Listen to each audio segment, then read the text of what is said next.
ఆ, లేదు, ప్రతి ఆదివారం వీక్లీ వన్స్. వారం వీక్లీ వారం వన్సా? ఒకసారి ఒకసారిగా. ఆదివారం ఓకే, ఓకే. ఆదివారం ఆదివారం ఉమ్మడివారం పోలీస్ స్టేషన్కి సంతకం పెట్టాలి.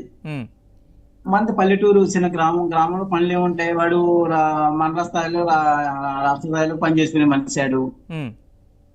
ఆ ఈ ఈ ఈ ఈ కేసు ఇలాగ మన సంతకం పెట్టడం వల్ల మనకి చాలా ఇబ్బందిగా ఉంది సార్. మన పనికి వెళ్ళలేదు, అందరం ఖాళీగా మేము కూలీని అన్ని చేసుకుని బతికేవాళ్ళం. అంటే స్థానికంగా ఏం పని దొరకదా, ఎట్లా అంటారు? పనులు లేవు సార్. ఉమ్, పల్లెటూరు పనులు ఏమున్నాయి, అన్ని యంత్రాలు వచ్చేసినాయి పనులకి. ఉమ్, దానివల్ల మేము బ్రతకడం కూడా చాలా కష్టంగా ఉంది సార్. ఉమ్, అప్పుడు 5 ఏళ్ళ నుంచి నలిగిపోయాము, 5 ఏళ్ళ నుంచి కూడా ఇదే పరిస్థితి. చాలా కఠినమైన జీవితాన్ని గడుపుతున్నాం మా కుటుంబం. మా అమ్మగారు ఒకే 74 సంవత్సరాలు, మా నాన్నగారికి 80 సంవత్సరాలు తగ్గిపించినాయి. అంతా ఉమ్మడి కుటుంబం. నా మీదే భారం పడిపోయింది. నాకు అమ్మాయి అబ్బాయి, నాదే ఒక కుటుంబం. ఉమ్, నేను కూడా చాలా నష్టపోయాను సార్.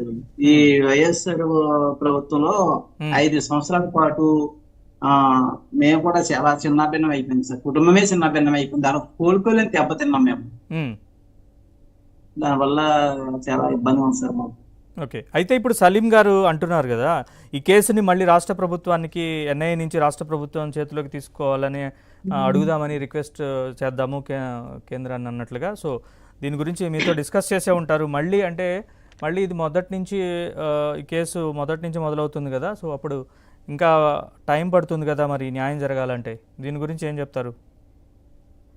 మేము ఇప్పుడు రాష్ట్ర ప్రభుత్వానికి మేము విజ్ఞప్తి చేసుకుంటామండి, రాసుకుంటాం. హోంశాఖ మంత్రి గారిని కూడా కలుస్తామండి.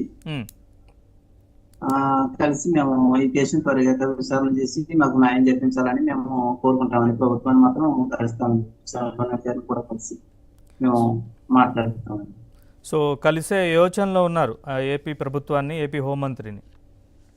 Compulsory sir. అలాగే డిప్యూటీ సీఎం గారిని కూడా కలవాలని మాకు కోరిక సార్. ఎప్పటి నుంచి ఉమ్, అలాగే పవన్ కళ్యాణ్ గారిని కూడా కలుస్తుంది త్వరలో. ఉమ్, మేము లోకేష్ బాబు గారిని కూడా పిఠాపురం సభలో కలిసిన సార్. దళిత దళం ఉమ్, పెట్టినప్పుడు అయ్యా మా పరిస్థితి చాలా ఘోరాధికారిగా ఉంది, ఒక పేద దళిత కుటుంబం, ఉమ్, ఆ, మాకు ఒక దళితులు మనం వివేక తోటి మమ్మల్ని ఇలాగ అంచివేస్తారు, మాకు న్యాయం జరగట్లేదు, అయ్యా మీరు సహకరించాలి మీరు అని కోరటం జరిగింది.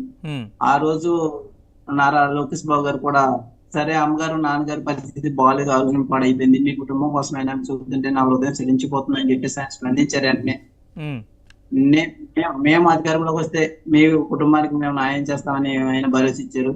ఉమ్, ఆయన కూడా భరోసా ఇచ్చారండి. అలాగే చంద్రబాబు నాయుడు గారిని కూడా మన తూర్పుగోదావరి జిల్లా అదే డాక్టర్ బిఆర్ అంబేద్కర్ కోనసీమ జిల్లా అంబాజీపేట వచ్చినప్పుడు కూడా మేము అమ్మగారు నాన్నగారు మా కుటుంబ సమేతం వెళ్ళామండి ఉమ్, కలవడానికి వెళ్తే ఆయన వెంటనే స్పందించేస్తాం.